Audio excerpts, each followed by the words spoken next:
La gastronomía en todo el mundo es un signo relevante de la cultura. Nos muestra un horizonte infinito de su historia, mezclas, ideas y costumbres.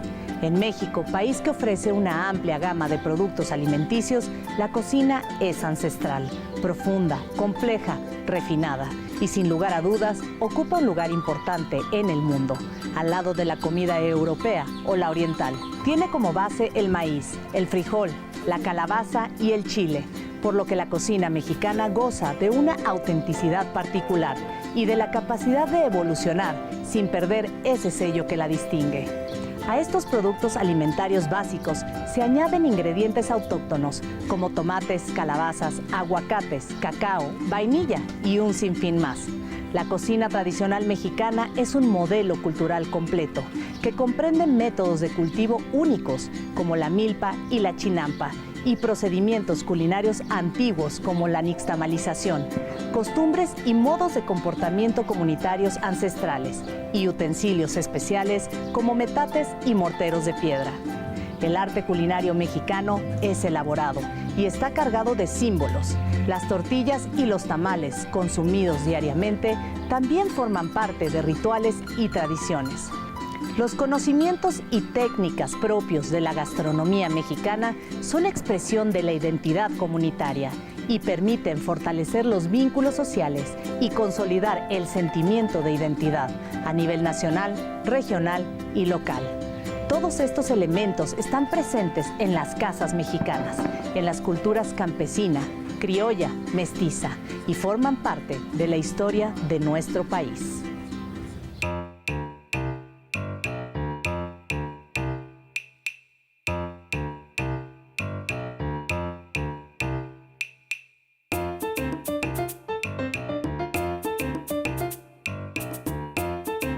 Relatos en molcajete, ingredientes para una historia, la cocina mexicana.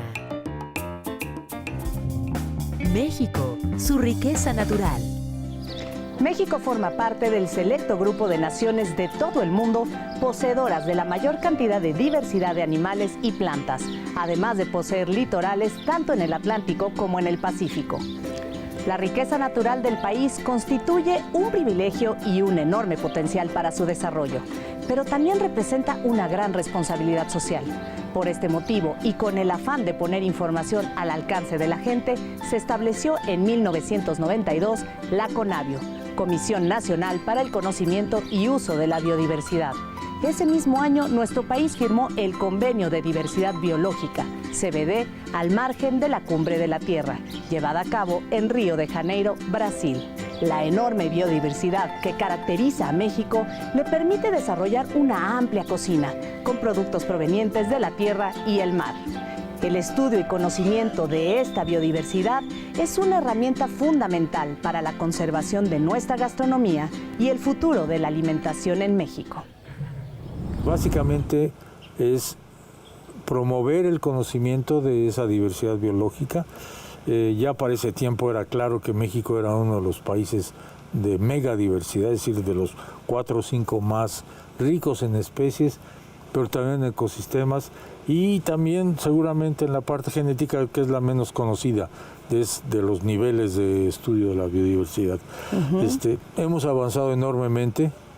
CONABIO tiene la base de datos más grande sobre especies de cualquier país del mundo para su país. No hay ninguna que esté bajo un techo que sea de ese tamaño. Estamos hablando de más de 9,5 millones de especímenes que están georreferenciados, quiere decir que uno los puede encontrar precisamente en un mapa de la República. La cocina mexicana es una fusión de muchísimos elementos, voy a llamarles precoloniales, algunos desarrollados hace 8,000, 9,000 años con el maíz, la calabaza y algunas otras un poco más recientemente, y una fusión de elementos que se trajeron de fuera. En los últimos 10 años nos hemos metido mucho a entender toda esta flora que ha sido domesticada desde hace miles de años y que ha sido el producto de la interacción entre todos los grupos étnicos mexicanos y la diversidad biológica que tenían. Y México es no solamente tiene muchas especies silvestres, sino es uno de los centros mundiales de domesticación de plantas. Me gustaría decir que es un tema absolutamente central para este país y que deberíamos estar discutiendo con mucha más intensidad, con mucha más vehemencia y con la participación de gente de muchas áreas, no nada más ingenieros agrónomos o biólogos, sino gente del área de antropólogos y historiadores y economistas, etc. Porque realmente va a ser crucial cómo vamos a alimentar a la población de México, pero cómo la vamos a alimentar de dos maneras, uno sustentablemente y la otra es soberanamente. Eso no quiere decir que produzcamos absolutamente todo lo que necesitamos, no. Quiere decir que tengamos control y que tengamos capacidad de regir, de rectoría de las cosas que son las fundamentales para la alimentación del país, es decir, los granos básicos, los elementos más importantes de alimentación de México. La riqueza natural de México se basa en su biodiversidad, en recursos como la vegetación, la fauna, las cuencas de agua, el relieve y el clima. La milpa es el cultivo por rotación del maíz y otras plantas, con roza y quema del terreno, y representa un sistema alimentario de gran importancia, pues no solo es rica en biodiversidad, es la base de la alimentación tradicional y de la cultura de los mexicanos. La milpa es un policultivo donde se ha aprendido a cultivar la famosa tríada mesoamericana, que es el maíz, el frijol y la calabaza. El cultivo de la milpa es el cultivo tradicional de Mesoamérica, no solo de México, también de Centroamérica. Y gracias a este tipo de cultivo, grandes culturas florecieron como las mayas, los zapotecas, los aztecas. La milpa tradicional con las semillas nativas de México, que la gente les llama criollas, pero son semillas nativas, pues no es, digamos, muy productiva en cantidad de maíz, pero es muy productiva en otras cosas, porque tú estás sembrando varias cosas, varias plantas ahí, estás cosechando plantas espontáneas como quelites, estás cosechando frutos, estás cosechando pulque, estás cosechando nopales. La milpa es como un laboratorio experimento a lo largo de más de 10.000 años, donde podemos aprovechar en cada zona las especies silvestres y adaptarlos para necesidades del humano. Tenemos que conservar la milpa como el proceso, la máquina generando esta diversidad, tanto en términos de las plantas, animales, como la cultura. La comida tradicional mexicana está basada en los ingredientes de la milpa. Los productos que México dio al mundo. Al llegar a tierras mexicanas, los españoles traían consigo sus alimentos, ganado, caña de azúcar y distintas semillas y cereales. Pero al probar nuestros alimentos, su paladar se acostumbra al sabor de las tortillas. Cambian el garbanzo por el frijol y adoptan el chile como saborizante. El maíz hizo al hombre mesoamericano. El desarrollo de los pueblos mexicas, mayas, zapotecas, mixtecas y purépechas se fundamenta en el cultivo y aprovechamiento de este grano. En sus crónicas, cantares y leyendas, el maíz es motivo, deidad, materia prima que constituye a los primeros humanos, razón del calendario agrícola y festivo. La cultura náhuatl lo nombró Tlaoyi, nuestro sustento. El maíz es para la alimentación de las familias mexicanas lo que el trigo para las familias europeas.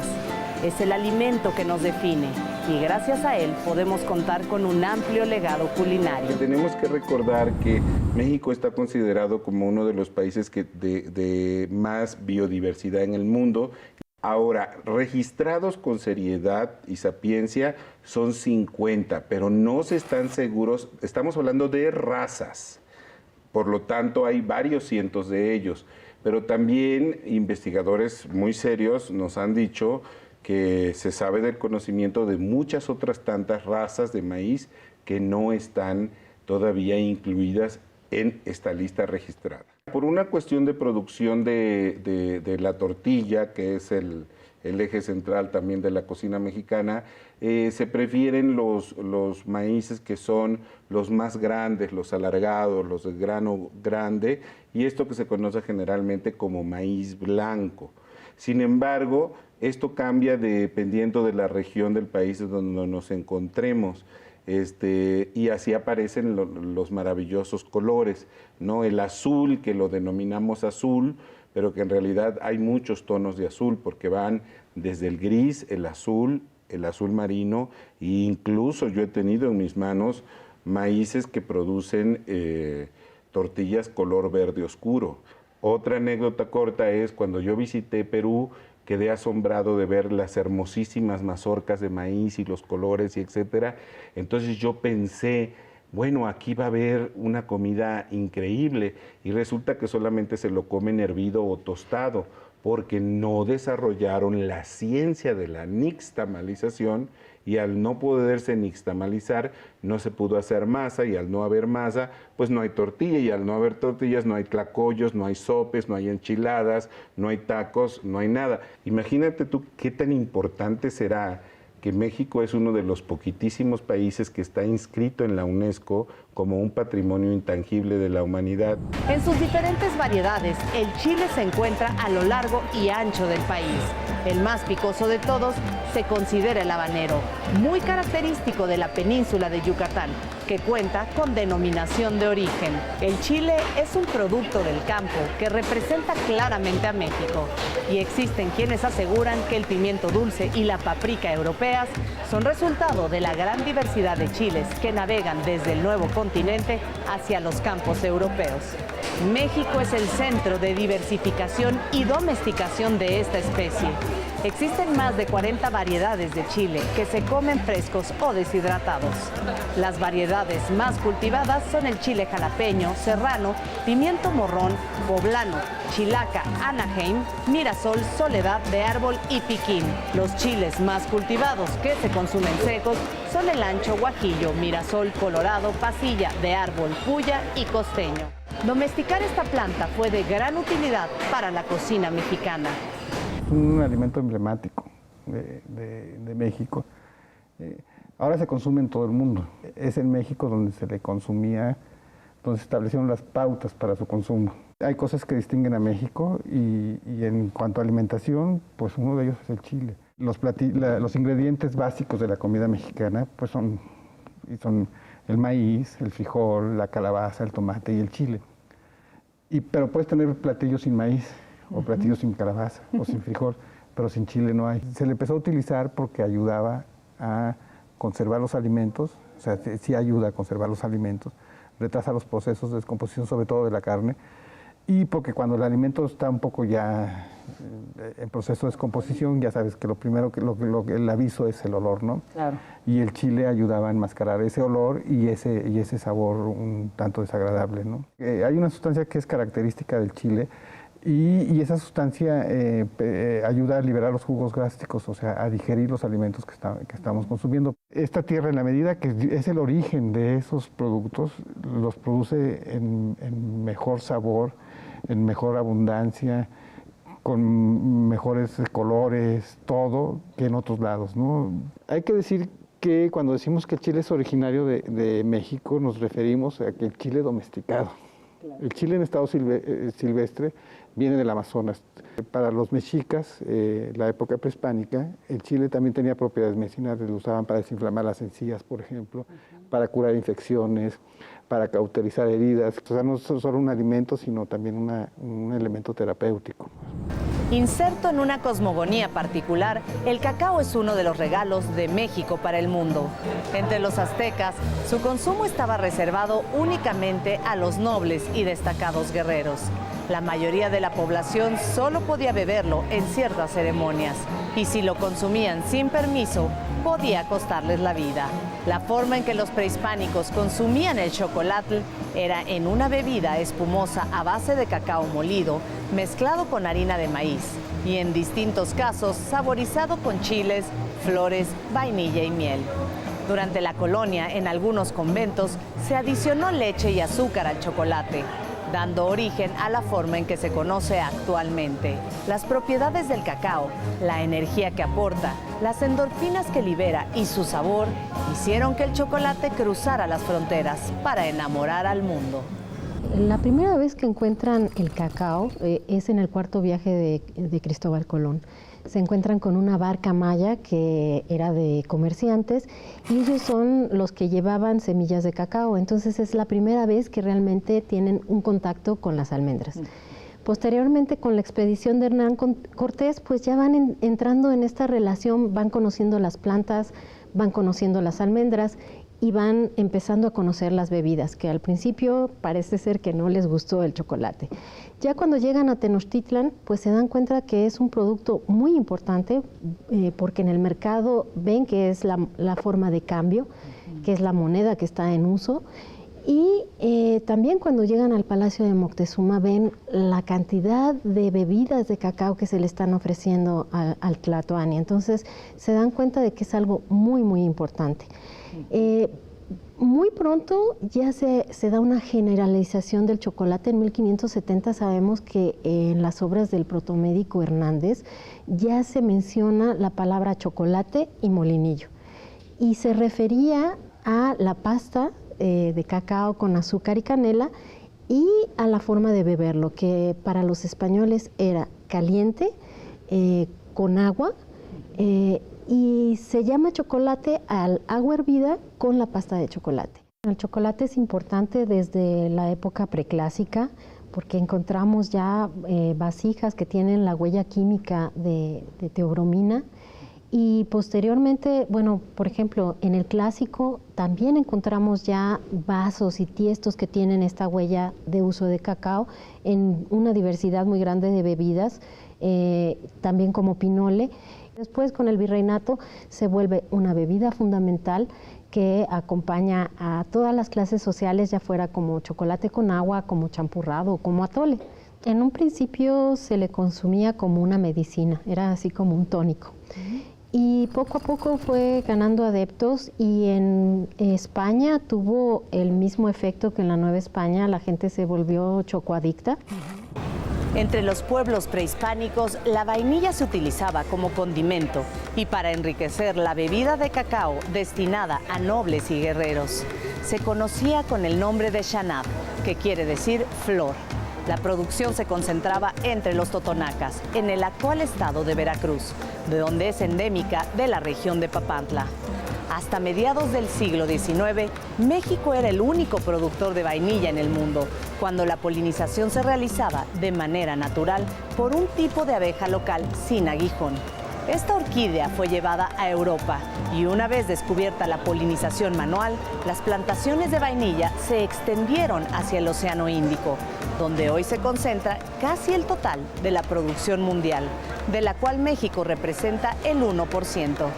La vainilla es una orquídea tan bella como caprichosa. Las flores abren al azar por un día. Esto exige un minucioso trabajo en el campo para polinizar. La cosecha se realiza en verde, cuando aún no ha desarrollado su perfume y sabor, que se revelan durante el proceso del beneficiado, que a través de calor, fermentación y secado aporta color, aroma y la formación de cristales al interior de la vaina. El consumo de este cultivo en su forma natural se ha visto disminuido por el uso de saborizantes artificiales, lo cual ha generado una crisis mundial de estas plantaciones. Cualquiera que haya probado la vainilla natural sabe que su sabor es inigualable. La vainilla crece en donde la altitud, sí, es arriba de los 400 metros sobre el nivel del mar, pero no más alto. Eso quiere decir que la franja de crecimiento es reducida. Después tiene que tener una temperatura media anual entre 20 y 22 grados y que nunca baje de 7 a 9 grados la temperatura nocturna. Es decir, sí necesita cierto tipo de clima y después cierto tipo de suelo. Por ejemplo, que nunca los suelos estén abnegados. Entonces, que los suelos sean sueltos. Eso es muy importante para el crecimiento. La planta fue llevada a España, donde como no había el polinizador, que ya decíamos que era de una pequeña abeja, que no existía, nunca creció la vainilla. Después de allí, los franceses en ese momento tenían varias regiones de Francia e islas. Una de ellas es la isla Borbón, que hoy en día ya no tiene ese nombre. La capital de Borbón era Saint-Denis y allí todavía existía la esclavitud negra. Hasta 1848 la esclavitud se deshace y entonces en una de las haciendas uno de los esclavos que tenía pasión por las flores empezó a mirar unas orquídeas que les acababan de hacer llegar y entonces él vio que había unas flores que nosotros hoy en día biológicamente llamamos de sexo masculino y las de sexo femenino. Entonces veía que no se producían vainas. Entonces a él se le ocurrió juntar la parte masculina con la parte femenina. Y entonces, bueno, así nació la fecundación manual. Hoy en día esta parte de la colección y la siembra de la vainilla la siguen llevando a cabo las mujeres totonacas. A veces no somos conscientes de las grandes culturas prehispánicas que dieron al mundo, ¿no? Bueno, pues uno de los elementos vegetales que dio al mundo fue precisamente la vainilla. Tenemos que hacer un reconocimiento a las culturas prehispánicas de México.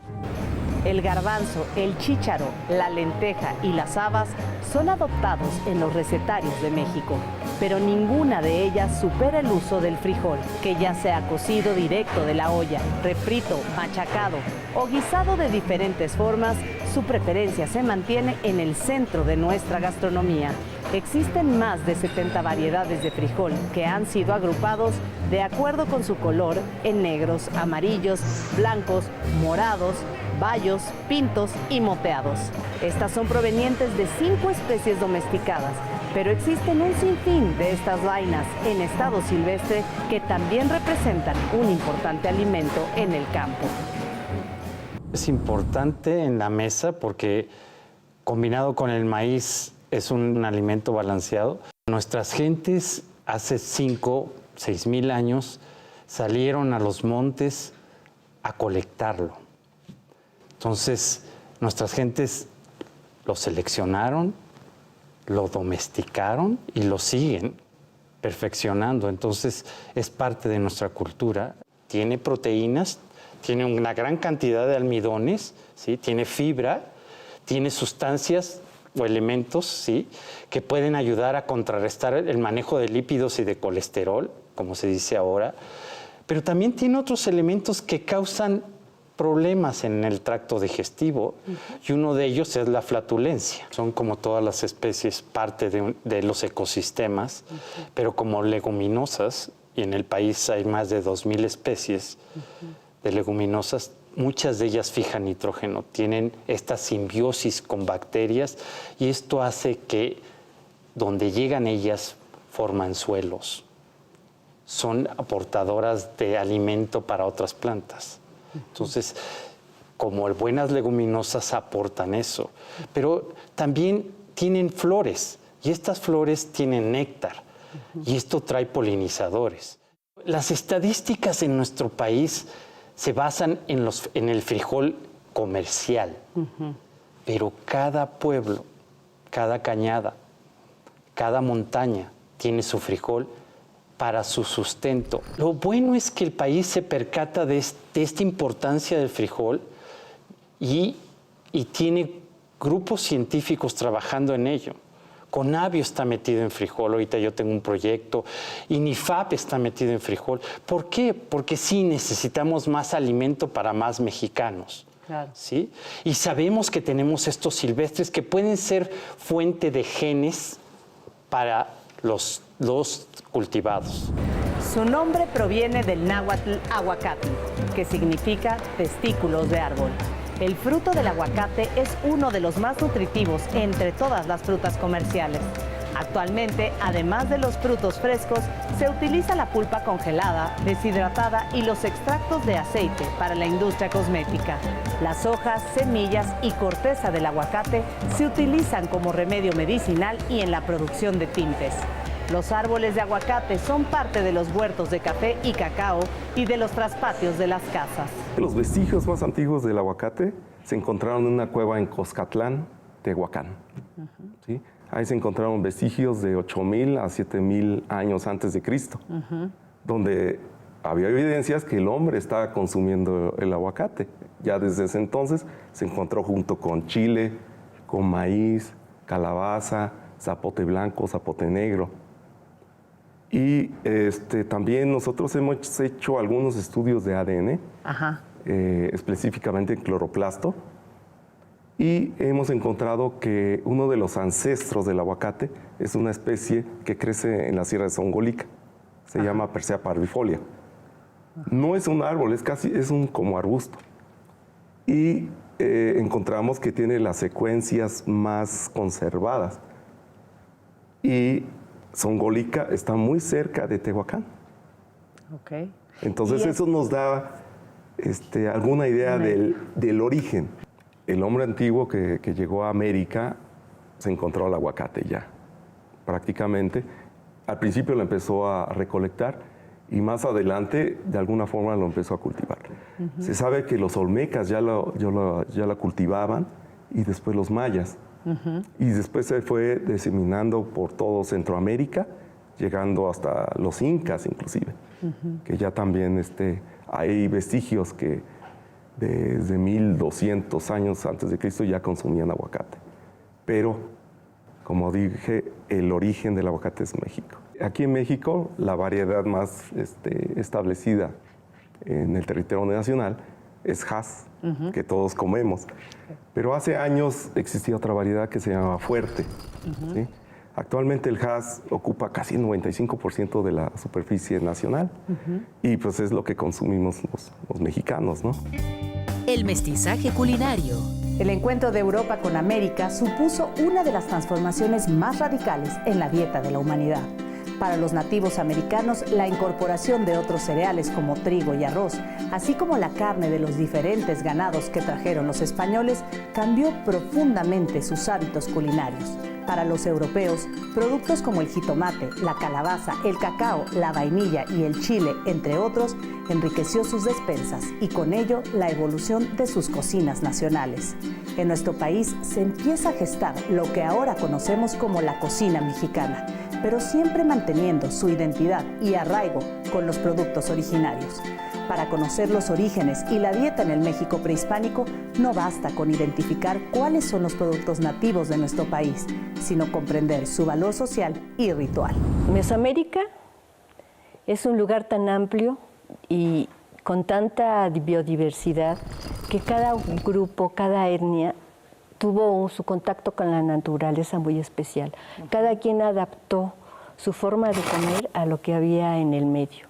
Pero sobre el maíz se dio una serie de cultivos y de variedades nutricionales y de semillas, de frutos. Por ejemplo, aquí en el Valle de México yo creo que era uno de los lugares más privilegiados gracias a los lagos que había, ¿no? La cocina prehispánica se enriqueció.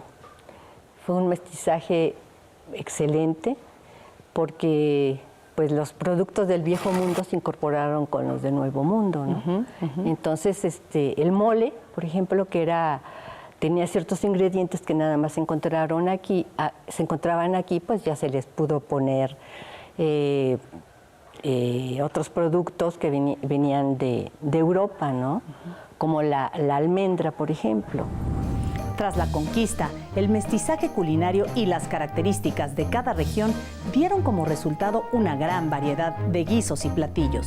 Por otra parte, la favorable aclimatación de la mayoría de las plantas traídas de España y la introducción de aves y ganados domésticos contribuyeron a la diversificación de los hábitos alimenticios. En el otro sentido, ciertos usos indígenas, tales como el consumo del chocolate y otras bebidas derivadas del maíz, fueron muy pronto adoptadas por los españoles de la colonia. El periodo virreinal es la culminación de lo que hoy conocemos como la cocina mexicana, pues en ese proceso de mestizaje se crearon grandes platillos representativos de nuestro país y fue el periodo de mayor experimentación culinaria de la comida tradicional mexicana. La llegada del trigo va a ser algo espectacular. Pues fíjate que las monjas entonces tenían que hacer sus productos y ofrecerlos al público para también ganarse la vida. Entonces, por ejemplo, hubo conventos famosísimos por sus dulces, como el de San Jerónimo y el de San Lorenzo, que le servían los dulces al Palacio Virreinal. Por ejemplo, cada convento tuvo su especialidad. El convento de la Concepción, que fue el más antiguo, hizo unas empanaditas que son deliciosas. Es también un mestizaje sensacional, porque ya es el trigo con el que se hace la masa, pero le ponen tequesquite. Algunos otros conventos también fueron muy famosos, por ejemplo, el de Jesús María, porque todo lo dulce, todo lo salado lo hacían en dulce. Por ejemplo, el calabacete era famosísimo en San Jerónimo, y cada convento tenía sus especialidades. Bueno, no digamos las de Santa Clara de Puebla, que bueno, son famosísimas por esas tortitas de Santa Clara, por los camotes. Yo creo que hay algo muy importante de espiritualidad en la fusión de las dos culturas. Por un lado, todo es espíritu, ¿no? Todo tiene un simbolismo religioso, pero el mexicano le va a dar una connotación completamente diferente. De hecho, yo creo que el barroco más bello del mundo es el barroco mexicano. Ahí viene la interpretación del barroco, porque pues el indígena va a usar su base indígena, ¿no? Que eso nunca se ha perdido. O sea, si me dicen, ¿cuál es la constante? La constante no es lo español, la constante es precisamente el maíz, el frijol, el chile, las calabacitas, y eso, sobre esa base, pues le vamos a ir poniendo otros ingredientes para hacerlo de esa manera espectacular. Yo digo que el primer platillo que pudo haber representado a todo el cosmos, o sea, todo nuestro planeta Tierra, fue un mole poblano, ¿no? Hace poco tiempo se descubrió un recetario en el convento de San Jerónimo, cuya redacción se atribuye a Sor Juana Inés de la Cruz, quien tomó a la cocina como un espacio más de experimentación. En él se incluyen varias recetas de la cocina conventual del virreinato. Se cree que la mayoría son solo transcripciones de las que se preparaban en el convento, pero no se descarta que varias tengan una aportación personal de la 10ª musa. En este recetario se deja notar la influencia árabe en la abundancia de piñones, nueces y pasas, del Caribe por sus exóticos frutos como el mamey y por supuesto la presencia del maíz, el cacao y el chile. Que la cocina náhuatl era una cocina de muchísima sofisticación, encuentra productos naturales, bueno, como el maíz y el frijol, sin duda, entre otros. Y además está la influencia negra, porque por lo menos en 1570 había 30,000 esclavos negros, y como que es un tema que desconocemos. Entonces todo esto era un fogón donde el mestizaje que se daba en otros lados, dice Salvador Novo, que en las alcobas, desde luego en las alcobas, también se estaba dando en la cocina, porque las mujeres indígenas eran las que cocinaban y ellas eran las que hacían las tortillas, por ejemplo. Solo a ellas se les podía vender el maíz. Es un mundo muy interesante de cocineras, y en ese mundo es donde se da el mestizaje. La cocina mexicana es una manifestación de arte y cultura. Ninguna región de nuestro país carece de tradición culinaria, desde sencillos guisos de consumo diario hasta platillos más complejos para celebraciones especiales. Esta riqueza es producto de un largo proceso que parte de las milenarias culturas prehispánicas, continúa durante los 3 siglos de aculturación colonial y evoluciona en lo que hoy día constituye una manifestación del carácter nacional propiamente mexicano, tal y como se consolidó en el siglo XIX. Un manual editado en 1831, El cocinero mexicano, da cuenta de 1,789 preparaciones, que van desde sopas y guisados hasta panes, licores y helados. Recetas de influencia indígena, española, criolla y francesa. El cocinero mexicano, o colección de las mejores recetas para guisar al estilo americano, fue dictaminado por el Comité Regional de América Latina y el Caribe como Memoria del Mundo. Este y otros documentos se pueden consultar en la Biblioteca de la Gastronomía Mexicana de la Fundación Herdes, abierta a todo el público. En el sentido de los recetarios, los libros de cocina y los manuales son catalizadores de la sociedad, de sus gustos en los ámbitos microscópicos, pero también masivos. Nuestra cocina se fue conformando. Nuestra cocina sí es una cocina tradicional, pero también tiene una parte construida que le hemos ido haciendo a través de los años. Entonces, para que forme parte realmente de la cocina mexicana, no nada más es el guiso, sino también es el discurso que sustenta cada uno de nuestras preparaciones. Estamos hablando de esta famosa triada, ¿no? Donde entra el maíz, donde entra el frijol, donde entra la calabaza, pero sin embargo también habría que anotar que esta triada fue superada en poco tiempo. Estamos hablando de los años 50, cuando explotó la idea de la cocina mexicana, y se descubrió que no nada más teníamos esos 3 productos o esos 4, sino teníamos toda una dote de productos que son realmente la base y el sustento de nuestras recetas. Hay que anotar que realmente lo que se da en los 300 años de colonia es que propiamente no podemos hablar de una cocina mexicana. Lo que se dio es una cocina diferencial. Cada grupo tenía su cocina. Había cocina de pobres, de indígenas, de castas, y había la gran cocina, que era la de los criollos, que es la que está anotada en los libros de cocina que conocemos hasta ahora. Entraron los moles, las preparaciones con tortilla, los tamales, algunas bebidas, pero también se colaron todos estos productos, los jitomates, las calabazas, el maíz, los capulines que se usaron para aderezar algunos platillos de origen español, y en el último de los casos, las frutas para hacer mermeladas y dulces. Es decir, que nuestros productos sí fueron ganando terreno en ese sentido, aunque no de manera total ni tan rápida, sino que fue una escalada la que realmente hicieron estos productos mexicanos. El contexto en el que nace la cocina en el siglo XIX, la cocina mexicana en el siglo XIX, es un contexto muy difícil. Es un largo periodo donde hubo guerras, mucha inestabilidad y lucha de facciones. Pero también es importante anotar que es un siglo en el que nacen los primeros mexicanos. Es decir, hubo una independencia, se logró, y entonces esos mexicanos hay que educarlos, hay que ponerles en la mente que son nuevos mexicanos y hay que pulirlos. Y una manera de pulirlos es otorgándoles nuevas maneras en los alimentos. Y lo que realmente procede es que esa nueva alimentación que se quiere para los nuevos mexicanos no resulta ser la de los indígenas ni la del siglo XVIII, sino un nuevo producto que se trae de Europa para pulir a esa nueva sociedad.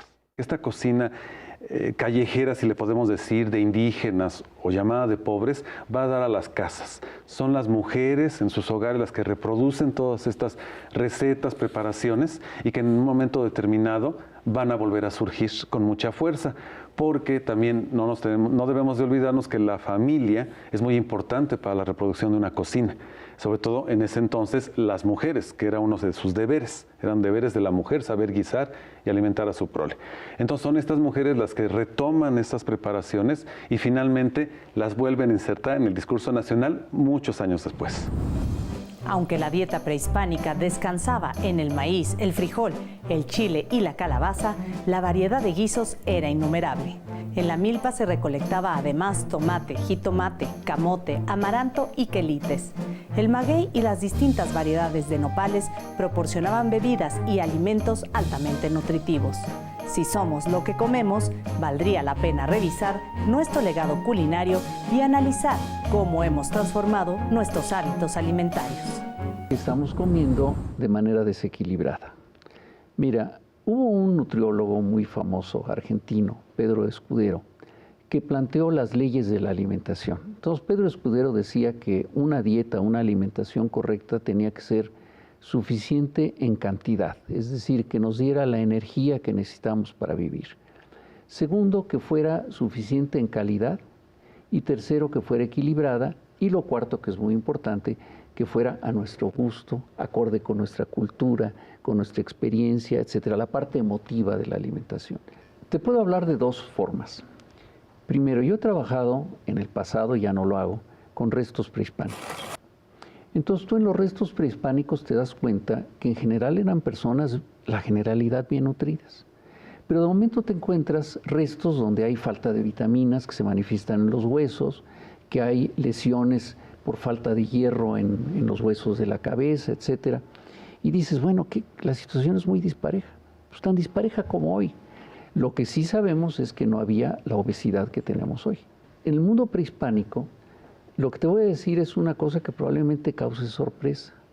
Comían mucho más variado que lo que nosotros comemos hoy. Era una dieta completa para la mayoría, porque no todo el mundo tenía acceso a todo. Es decir, por favor, hay que recordar que estas épocas son también épocas de mercado. Es decir, había un mercado en Tlatelolco enorme. Es decir, algunos podían pagar, otros no podían pagar. Lo que nos ha pasado son muchos fenómenos. Primero, ¿qué nos traen los españoles? Nos traen cosas muy buenas y nos traen cosas que a la larga se han vuelto contra nosotros. Entre las cosas buenas que nos traen son un montón de productos cárnicos, es decir, traen las vacas, las ovejas, etcétera, los cerdos.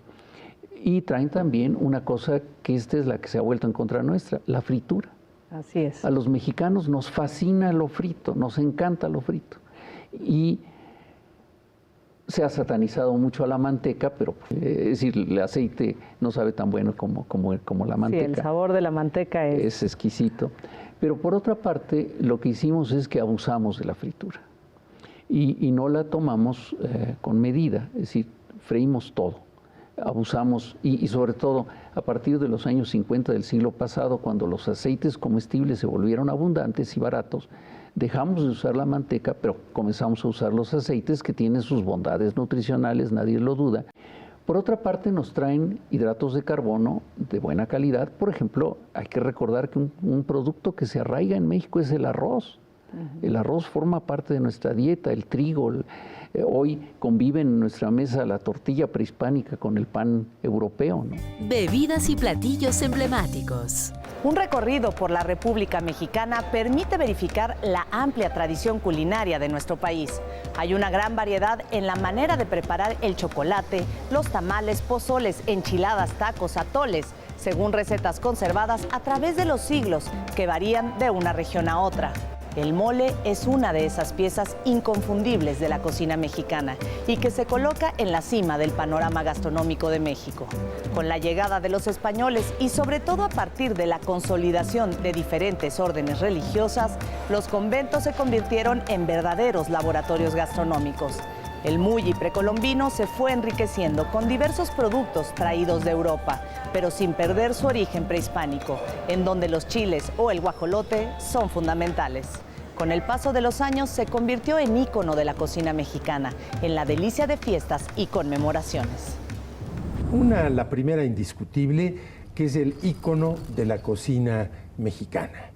Ahora, de sus orígenes, ciertamente ahí empiezan los mitos, las leyendas, y no sabemos qué tanto son o no.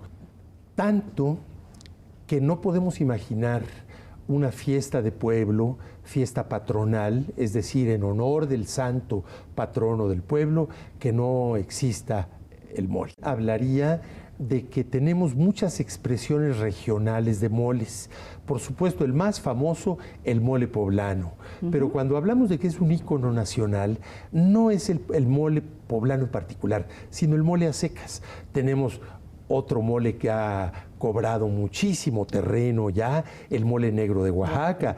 Pero tenemos moles en prácticamente todos los estados de la República. El mole de Jico, que es veracruzano, muy afrutado, precisamente porque lleva frutas que lo endulzan.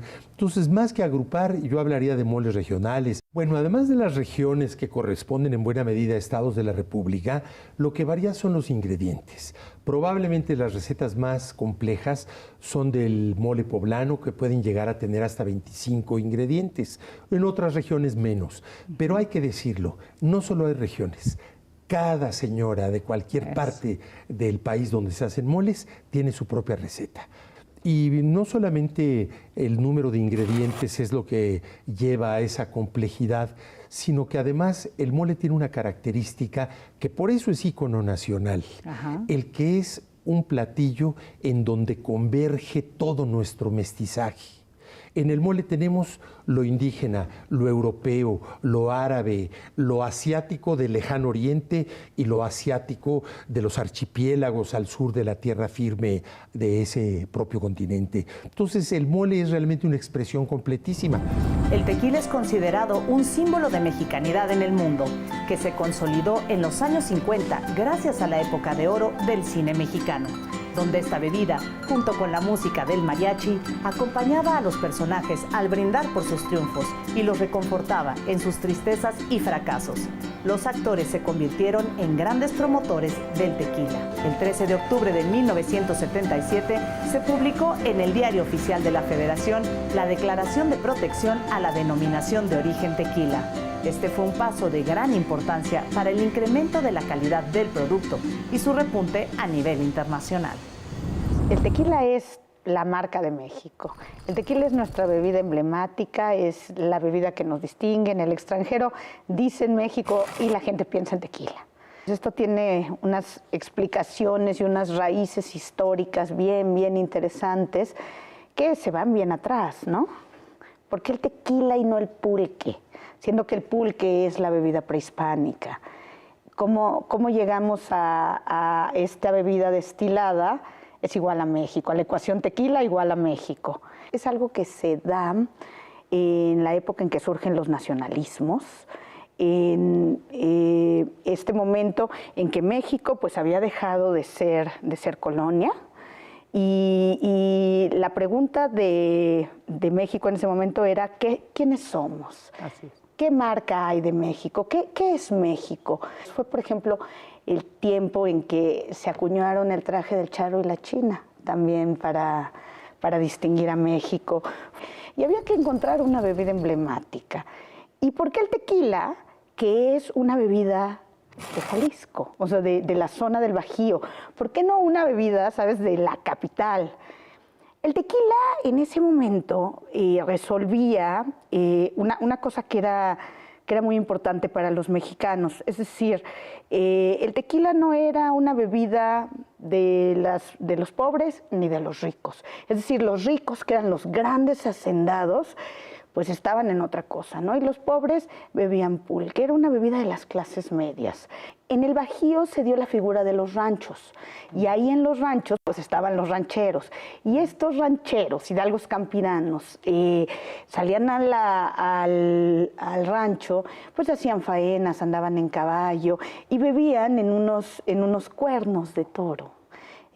Y bueno, pues esos eran los primeros caballitos de tequila. Por eso el caballito de tequila tiene esta forma, ¿sabes? Es como si fuera un cuerno. Y bueno, ese es el momento en el que este personaje, que te digo, no es ni del norte, ni del sur, ni rico, ni pobre, es un personaje en medio, pues se acuña como el emblema nacional, es como un poco el origen de los charros, y bueno, pues claro, es el origen de nuestro orgulloso gusto por el tequila. El tequila es un mezcal, de hecho en la época de la colonia se le decía vino de mezcal de la región de Tequila. Porque bueno, pues es el volcán de Tequila, es la región de Tequila, y bueno, pues por eso es el vino de mezcal de la región de Tequila. Pero mezcal es cualquier destilado de agave. En México tenemos una producción de más de 100 tipos de agaves. El tequila es un mezcal producido con agave azul tequilana Weber, que eso es lo que nos dice la norma del tequila, la famosa NOM. El tamal es otro platillo que representa a la cocina mexicana. En todo el país se produce una gran variedad de tamales, cuyos nombres dependen de los materiales o condimentos con los cuales son elaborados. Desde antes de la llegada de los españoles, el tamal era un platillo servido en muchas ocasiones. La manteca de cerdo, así como las diferentes carnes que trajeron los europeos, se fusionaron con la masa de maíz nativa, generando una impresionante diversidad de estilos, formas e incluso tamaños de tamales que hasta nuestros días forman parte esencial de nuestra gastronomía. El origen del tamal realmente se pierde en el tiempo, como muchas otras cosas de la cultura mexicana, y creo que lo fundamental de todo esto en realidad es tratar de comprender cómo las prácticas de alimentación forman parte de un sistema muy complejo, en donde estas cualidades funcionales, materiales, de aprovechar el recurso de una forma muy integral para resolver varios problemas al mismo tiempo, son cosas de la inventiva, son cosas que resuelven necesidades prácticas e inmediatas, y que el tamal es una representación o una síntesis de alguna manera histórica, material, de vida cotidiana, que obviamente nos expresa y nos cuenta una historia muy compleja de la complejidad sistémica de la alimentación, no solo prehispánica, sino actual. El tamal es un producto que de manera natural está presente en la vida cotidiana de todos nosotros. El tamal prehispánico no es el mismo que el tamal post llegada de los españoles, porque cambian ingredientes, porque cambian sabores, porque cambian texturas, porque cambian tamaños, porque cambia volumen de producción, porque cambian momentos del consumo.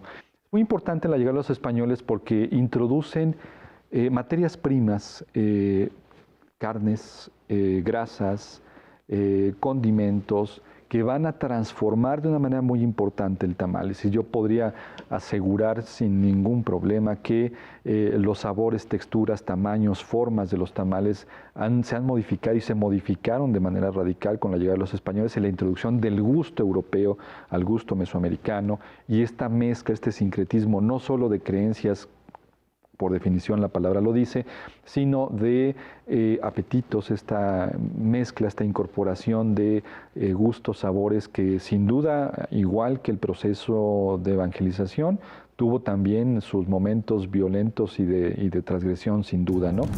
Las condiciones climáticas y geográficas de nuestro país son propicias para el crecimiento de una enorme variedad de magueyes. Muchos de ellos son endémicos de México, por lo que representan un patrimonio de muy alto valor biológico. Además, forman parte de un importantísimo legado cultural. El mezcal, como otras bebidas, nació no solo cerca del ritual y la fiesta, sino también cerca de los remedios y de la medicina. Se utiliza para asperjar, sobar y limpiar. Con él se bendicen las milpas, las construcciones y las cruces. El mezcal es bebida ceremonial. Con el mezcal se ofrenda. Con las otras bebidas se brinda. El agave es una construcción cultural europea, es una palabra en latín que surgió del Linneo, de la clasificación de los magueyes que hacía Europa. O sea, llegó la planta a Europa y dijeron, qué maravilla, y le pusieron agave. En realidad los nombres, a través de la historia, se le conoce como metl en náhuatl, que son los magueyes pulqueros del centro de México. A los magueyes de fibra se les conoce como ixtle. Y cuando los magueyes son dulces y se comen cocidos, es decir, se cuece el maguey, es cuando se le llama mezcal en náhuatl. Entonces, la importancia del maguey en la historia de esta región que luego se llamó México, viene desde los primeros habitantes, seguramente comieron maguey cocido por el fuego. Claro. Hay evidencias arqueológicas de bolos de maguey masticado que se escupían en las cuevas. La mayor importancia del maguey con las culturas de México, por cierto, maguey es una palabra de origen del Caribe, no indígena, no es local de México. Es como alimento, Carla, no es, la bebida es una invención posterior. Los magueyes son plantas que se desarrollan bien en condiciones áridas, poca disponibilidad de agua, y muchos de ellos ya en el norte del país llegan a resistir temperaturas bajas. La única zona de México donde no hay muchos magueyes es la zona tropical húmeda, las zonas de selva tropical. Pero por lo demás, en todo México hay muchos magueyes. Muchos de los magueyes son exclusivos de México, son endémicos, son originales de aquí.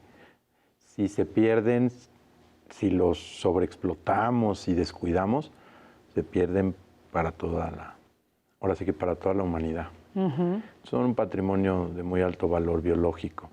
La principal quizá es agave angustifolia, que en Oaxaca se le conoce como espadín, pero que sería también el bacanora de Sonora, también es esa misma especie. Y el tequila se seleccionó y se domesticó de esa especie, de agave angustifolia. Entonces, esa sería la especie con mayor superficie sembrada en el país y que más contribuye al volumen del mezcal en México. El pozole es otra preparación que nos da una fuerte identidad gastronómica en el mundo. No en vano, es el platillo que más se consume durante los festejos de septiembre. La palabra pozole deriva de la original pozolli, que en náhuatl significa espuma, debido a que los granos de maíz cacahuacintle, grandes y blancos, cuando hierven se abren como flor y hacen abundante espuma. El pozole era y sigue siendo un platillo de fiesta, pues para el mexicano la comida es un acto social. Nadie hace un pozole para comerlo solo. Por eso en la actualidad, en las comunidades rurales, todavía se hace este platillo para las celebraciones importantes. Bueno, ya aclaramos muy bien que el origen del pozole data de tiempos prehispánicos, pero hay ciertas connotaciones que habría que hacer muy claras. Primero, la dieta prehispánica era altamente vegetariana, así que hubieron pozoles que fueron netamente vegetarianos, a los cuales se les añadieron varias hojas comestibles que nosotros conocemos como quelites. ¿Y cuáles son esos quelites? Pues los quintoniles, las malvas, el mismo quelite, porque el quelite se robó el nombre de sus hermanos y hay como 400 tipos de quelites, ¿no? Muy bien. Pero por el otro lado, en el México prehispánico existieron carnes muy sabrosas. Está la del pecarí, que es de jabalí, está la del manatí, que es muy sabrosa también, estaba también la de otros animales, de guajolote, de pavo o faisán. También en la gran clasificación azteca hubo un producto al que le llamaron nanacatl, que le quiere decir carne, porque sabía carne, y que no era otra cosa más que el hongo que hoy conocemos como porcini, porque le sabía a carne, nanacatl, carne. Al pasar de los tiempos, como todo se va enriqueciendo, empiezan a llegar por parte del Oriente y por parte de Europa muchos más productos y se van añadiendo los rábanos, la cebolla picada, el ajo, la lechuga, la crema. Empezamos a hacer todas estas mezclas hasta llegar a lo que yo le llamaría el monumento al pozole, porque realmente el pozole para mí es un alimento muy barroco, ¿no? Porque, a ver, hay caldo, hay el maíz mismo, la carne, las tostadas, las cremas, las salsas, etcétera, y luego vienen los colores, ¿no? Que son los blancos, los verdes, los rojos, y también las texturas. Fíjate tú que esa es una cosa que a veces pasamos por alto en nuestra propia cultura, pero dependiendo de lo cocido del maíz, cambia. Por ejemplo, en Michoacán hay un maíz que deliberadamente se deja cocinar bastante para que mientras lo están moviendo quede batido y se llama pozole batido. Hasta ahora hemos conocido la riqueza natural de México, los productos que nuestro país ha heredado al mundo y el relato de una nación que ha conformado con el paso del tiempo un mestizaje culinario vivo y en constante evolución. México ofrece una de las gastronomías más vastas, significativas y ricas del planeta, que reúne todos los elementos necesarios para trascender y formar parte del patrimonio de la humanidad. La relevancia de la comida va mucho más allá de satisfacer una necesidad. Alberga realidades tan sutiles y complejas como bellas y alarmantes. Los invito a descubrir conmigo más ingredientes para una historia, la cocina mexicana.